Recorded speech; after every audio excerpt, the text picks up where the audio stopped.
បាទជំរាបសួរពុកម៉ែបងប្អូនអរគ្នាបាទអញ្ចឹងថ្ងៃហ្នឹងថ្ងៃ8មីនាបាទអញ្ចឹងខ្ញុំដើរហាត់ប្រាណពីមានឯករាជ្យមកបាទទៅមុខវាំងហើយដើរតាមជួរមាត់ទន្លេរហូតធ្វើទៀនជាមួយនឹងទូរគតជនខ្លះឥឡូវនេះដើរមកដល់វត្តភ្នំបាទនេះវត្តភ្នំបាទនេះវត្តភ្នំខ្ញុំដើរមកតាមម្នាក់ឯងបងប្អូនហាត់ប្រាណបដាឃ្លាតថតវីដេអូជូនបងប្អូនមើលលេងកំសាន្តបដាឃើញដើមឈើធំធំបាទខ្ញុំអត់តែឃើញដើមឈើធំធំនឹងចូលចិត្តថតដល់បងប្អូនហើយដើមឈើដែលធំធំអញ្ចឹងគឺជាទូទៅគឺតែតែមានពពួកអមនុស្សលោកគង់នៅបាទរុក្ខទេវតាហើយបងប្អូនចំណាំមើលបាទយើងធ្វើមិនដឹងថាមានអមនុស្សគង់នៅយើងអាចស្គាល់បាទទី1ដើមឈើនឹងធំបាទធំខ្លាំងហើយទី2គឺភាគច្រើនគឺមែកបាទស្លឹកឈើហ្នឹងគឺថាច្រើនទៅសុំទៅសាយបងប្អូនដូចថាបែកមែកសាខាហើយនឹងមានស្លឹកពណ៌បៃតងខៀវខ្ចីបាទទោះបីជារដូវប្រាំងក៏ដោយក៏មិនសូវរុះរយខ្លាំងដែរបាទគឺភាគច្រើនគឺមានភាពខៀវខ្ចីជាប្រចាំបាទមិនថាខែប្រាំងថាខែវស្សាទេបាទហើយទី3បាទទី3បើសិនជាដូចថាយើងឃើញដើមឈើច្រើនអញ្ចឹងបាទច្រើនអញ្ចឹងហើយអត់មានខ្យល់ទេប៉ុន្តែឃើញមែកឈើណាមួយអង្គើបាទអង្គើអញ្ចឹងបានន័យថាដើមឈើហ្នឹងគឺប្រកបជាមានពពួកអមនុស្សគង់នៅហើយបាទទី3ហ្នឹងសំខាន់ណាស់បងប្អូនបាទពួកដើមឈើជាទូទៅដល់តែមានខ្យល់បានធ្វើឲ្យរង្គើបាទធ្វើឲ្យស្លឹកបក់អីណាបាទប៉ុន្តែដូចថាមានដើមផ្សេងស្ងប់ខ្យល់អត់មានអង្គើទេប៉ុន្តែដោយឡែកមានមួយដើមហ្នឹងគឺអង្គើបាទអង្គើមេតឯងបាទអង្គើមេតឯងអញ្ចឹងបានន័យថាដើមឈើហ្នឹងប្រកាសជាមានពពួកអមនុស្សគង់នៅហើយបាទហើយអញ្ចឹងបើសិនជាមាននាងពួនបាទឬក៏បញ្ញាក្អែកអីបងប្អូនអាចគោរពសុំយកទៅទុកនៅផ្ទះគឺល្អប៉ុន្តែសូមបងប្អូនបាទថ្វាយសែនយកឲ្យបានត្រឹមត្រូវបាទកុំយកឆៅបាទពីព្រោះថាកាលណាយើងយកឆៅគឺស្មើនឹងយើងប្រមាថតួអង្គដែលគង់នៅលើបញ្ញាក្អែកឬក៏នាងពួនហ្នឹងបាទអញ្ចឹងយើងត្រូវមានការសុំឲ្យបានត្រឹមត្រូវបាទសែនថ្វាយឲ្យបានត្រឹមត្រូវបាទមិញខ្ញុំថតមិញដើមនេះដើមអន្តនេលបាទដើមអន្តនេលធំមកមិញបាទហើយនេះដើមអីគេដើមអីច្រឹងបាទអីច្រឹងគេដាក់ឈ្មោះអញ្ចឹងល្អដែរយើងស្រួល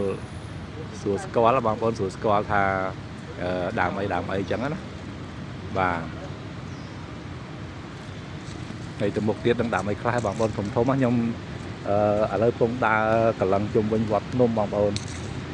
ដើរមកគួរសមដែរពីមានឯករាជ្យមកហើយមិនមែនដើរផ្លូវត្រង់ទេបាទគឺដើរផ្លូវវាងបាទវាងទៅមុខវាំងមកជួរមាត់ទន្លេហ្នឹងបានបុកមកវត្តភ្នំវិញ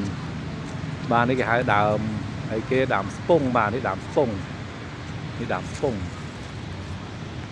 បាទធំដើមស្ពង់បាទហើយមកដើមខាងនេះគឺដើមខ្វាវបងប្អូននេះដើមខ្វាវ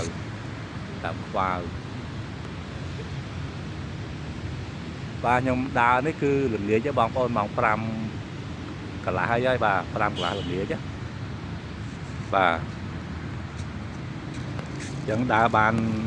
ច្រើនដែរគួរសមដែរថ្ងៃហ្នឹងហើយបងប្អូនដែលរវល់ខ្លាំងប៉ុណ្ណាក៏ដោយបាទគួរតែចំណាយពេលហាត់ប្រាណបាទពីព្រោះថាសុខភាពរបស់យើងគឺមានតែយើងខ្លួនឯងដែលអាចធានាថាសុខភាពយើងបានល្អឬក៏មិនល្អបាទហើយជាទូទៅដើម្បីឲ្យសុខភាពល្អគឺការហាត់ប្រាណហ្នឹងគឺជាផ្នែកមួយបាទផ្នែកមួយនៃផ្នែកផ្សេងដែលជួយឲ្យសុខភាពយើងបានល្អ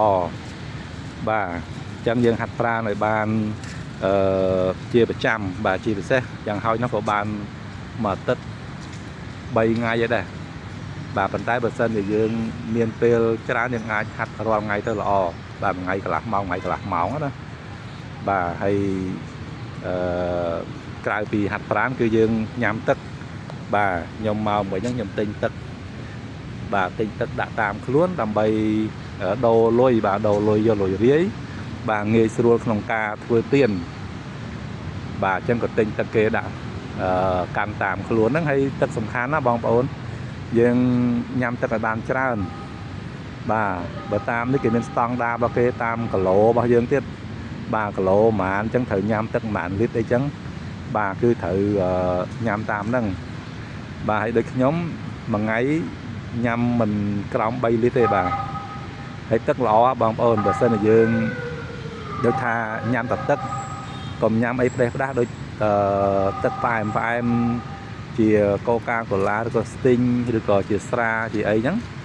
បាទបើយើងកាត់បន្ថយបានហើយយើងញ៉ាំតែទឹកសុទ្ធហ្នឹងគឺល្អបាទព្រោះទឹកហ្នឹងគឺជួយយើងបានច្រើនបាទហើយទី3ក្រៅពីញ៉ាំទឹកគឺយើងព្យាយាមដេកឲ្យបានគ្រប់គ្រាន់បាទដេកហ្នឹងក៏សំខាន់ដែរបងប្អូនគឺយើងធ្វើមិនដេកឲ្យបានគ្រប់គ្រាន់ហ្នឹងគឺម៉ោងដែលល្អដែលគេដេកហ្នឹងបើតាមខ្ញុំចាំគឺបាទចន្លោះពីម៉ោង10យប់បាទទៅដល់ម៉ោងប្រហែលជា6ភ្លឺបាទ5-6ភ្លឺហ្នឹងបាទអញ្ចឹងម៉ោងហ្នឹងគឺម៉ោងដែលល្អសម្រាប់ដេកអញ្ចឹងយើងដេកមិនឲ្យបានគ្រប់គ្រាន់ទៅតាមវ័យបាទព្រោះថាវ័យគឺរយៈពេលនៃការដេកមិនដូចគ្នាទេបាទមនុស្សក្មេងដេករៀងច្រើនប៉ុន្តែមនុស្សចាស់គឺអាចដេកតិចជាងបាទហើយក្រៅពីហ្នឹងគឺយើងចំណុចមួយទៀតដែលធ្វើឲ្យយើងសុខភាពល្អដែរបាទក្រៅពីដេកគ្រប់គ្រាន់គឺការហូបបាទធ្វើម៉េចយើងធានាថាហូបរបស់ដែលល្អបាទជាពិសេសបន្លែផ្លែឈើបាទហើយនឹងត្រីបាទហើយជៀសវាងខ្លាំងជាងគេគឺអាហារដែលមានរសជាតិប្រៃខ្លាំងផ្អែមខ្លាំងនិងខ្លាញ់បាទហ្នឹងគឺជៀសខ្លាំងតែម្ដងបាទហើយក្រៅពីហ្នឹងគឺផ្លូវចិត្តរបស់យើងបាទសូមធ្វើផ្លូវចិត្តយើងឲ្យបានសុបាយបាទកុំសូវកាត់ទុកច្រើនពេកបាទពាក្យចាស់លោកថាមនុស្សគេថាឈើបៀមទឹកឆាប់ពុកមនុស្សបៀមទុកឆាប់ស្លាប់បាទអញ្ចឹងយើងធ្វើមិនកុំឲ្យមានទុកខ្លាំងបាទតែមានទុកខ្លាំងគឺធ្វើឲ្យសុខភាពផ្លូវចិត្តផ្លូវកាយយើងធ្លាក់ចុះហើយបាទហើយបាទមានចំណុចច្រើនទៀតខ្ញុំនិយាយមិញតែចំណុចធំទេបាទ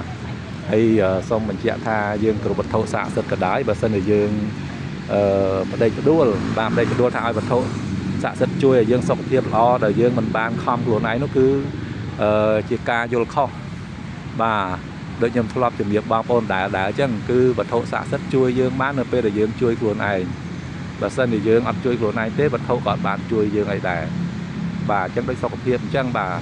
បើយើងថែខ្លួនឯងបាទខំហាត់ប្រាណខំអីចឹងទៅគឺក៏វាបានល្អតាមនឹងដែរហើយកុំសង្ឃឹមថាយើងដេកអត់សកម្មដេកនៅតែផ្ទះហូបឆ្ងាញ់ហើយអត់ធ្វើអីហើយឲ្យសុខភាពល្អហើយខំថ្វាយអង្គមគ្រប់វត្ថុស័ក្តិសិទ្ធិបាទកុំសង្ឃឹមថាវត្ថុស័ក្តិសិទ្ធិជួយយើងបានបាទគឺអត់ទេបាទនេះគឺជាការពិតបាទអញ្ចឹងយើងសូមគោរពដោយបញ្ញាហើយថ្ងៃនេះខ្ញុំដូចធ្លាប់ជម្រាបបងប្អូនអញ្ចឹងបាទខ្ញុំដើរតាមខ្លួនគឺមិនដែលអត់ពាក់វត្ថុស័ក្តិសិទ្ធិទេបាទយ៉ាងហោចក៏មានខ្សែដៃខ្សែកដែរហើយមិនពាក់របស់ធ្ងន់ទេគឺពាក់តែរបស់ស្រាលបាទគឺមានខ្សែដៃពីរខ្សែនេះបាទនេះបាទខ្សែដៃមួយខ្សែគឺសាងពីបញ្ញាក្អែកច្រើនមុខបាទហើយមួយខ្សែទៀតនេះគឺសាងពីខ្លឹមកាន់កាប់បាទខ្លឹមកាន់កាប់ហើយនៅជាប់កនេះគឺខ្សែកបាទខ្សែកសាងពីនាមពួន7ជូបាទហើយរបស់ហ្នឹងសិតធីរួចរាល់អស់ហើយបាទនេះបាទខ្សែកនាមពួន7ជូបាទមានតែប៉ុណ្្នឹងទេអត់ទាន់មានបតោមានអីដាក់ទេបាទមានតែប៉ុណ្្នឹងបាទព្រោះខ្ញុំដូចថាដើរចេញមកក្រៅបាទជាត្រឡប់ខ្ញុំគឺខ្ញុំកម្រនឹងអត់មានរបស់ពាក់បាទយ៉ាងហោចណាស់ក៏មានខ្សែកមួយខ្សែឬក៏ខ្សែដៃមួយខ្សែដែរបាទអាហ្នឹងសម្រាប់យើងអ្នកជំនឿបើគេមិនជំនឿអាហ្នឹងគេអត់ពាក់ទៅប៉ុន្តែបើយើងជំនឿយើងពាក់ទៅវាបានសុខសប្បាយដែរបងប្អូនព្រោះជាទូទៅរឿងខ្លះវាចៃដន្យវាកើតឡើងដោយមិនមានការគ្រោងទុកទេអញ្ចឹងបើយើងមានរបស់ការពារក៏វាបានសុខសប្បាយតាមហ្នឹងដែរ bà được nhom chẳng chứ nhom sọc sờ bài na bong ôn cứ nhom mặt đài miền rừng ấy cọ cạt làm cho cuộc nhom tê bà hay xài đại nắng ngày muốn nắng ôn pro bà quật do bị nhom từ nắng bà quật vừa sập hơi tha miền một đánh cung với bà một đánh cung với đi bà một đánh cung với điện bắn cái hòm bà cùng nữ bà để xa xài đáy bao nhom nắng cứ xài đáy để dương sangពីបញ្ញាឯងហើយបានយកទៅប្រសិទ្ធិអីជាមួយប្រសង់អីរួចរាល់បាទគឺយកមកគ្រប់បានហើយសំខាន់គឺយើងយកមកគ្រប់យើងថែបានល្អទៅគឺរបស់ហ្នឹងចេះតាមថែយើងហើយបាទហើយសម្រាប់របស់ដែលខ្ញុំពាក់ផ្ទាល់គឺខ្ញុំទុកខ្លួនឯងបាទរបស់ពាក់ឡើងយូរទៅឡើងខ្មៅឡើងអាលងបាទពីមុនអត់ចឹងទេប៉ុន្តែពាក់យូរទៅខ្មៅអាលងតែម្ដងបាទឥឡូវដើរកន្លងវត្តភ្នំបាទនឹងអរគុណច្រើនបងប្អូនសម្រាប់ការទស្សនាវីដេអូរបស់ខ្ញុំបាទខ្ញុំដើរបដើថតបដើនិយាយបដើបាទបងប្អូនយើងស្ដាប់ទៅបាទកន្លែងណាល្អយកទៅអនុវត្តទៅកន្លែងណាមិនល្អបោះចោលទៅបាទចឹងអរគុណច្រើនបងប្អូនសម្រាប់ការទស្សនាវីដេអូរបស់ខ្ញុំបាទហើយសូមជម្រាបលា